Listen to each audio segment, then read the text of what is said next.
Kayo ay nanonood pa rin sa ating programang Bayanihan.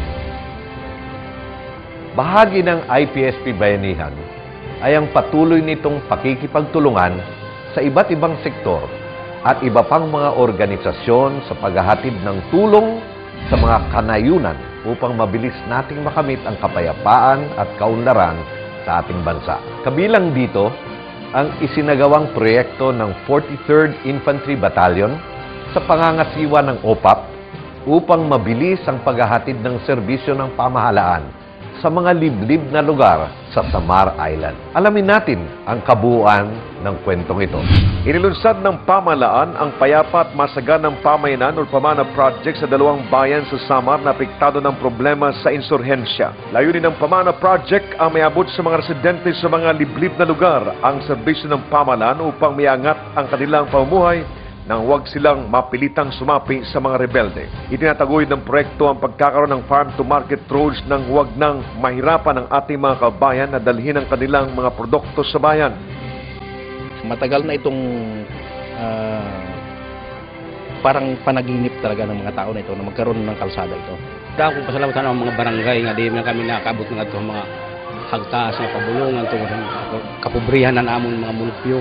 Aabot sa halos 60 milyong piso ang halaga ng proyekto.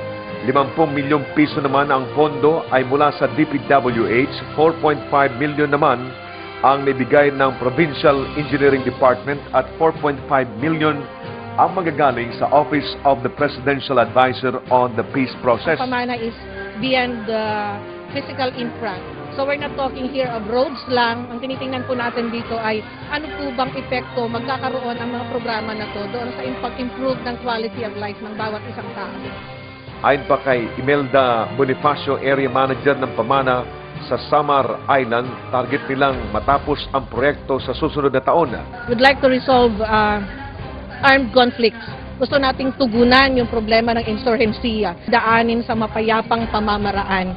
And if we're doing this project siguro and makita ng tao na seryoso tayo, palagay ko wala nang rason para nandyan pa sila at panahon na para magsibaba sila lahat.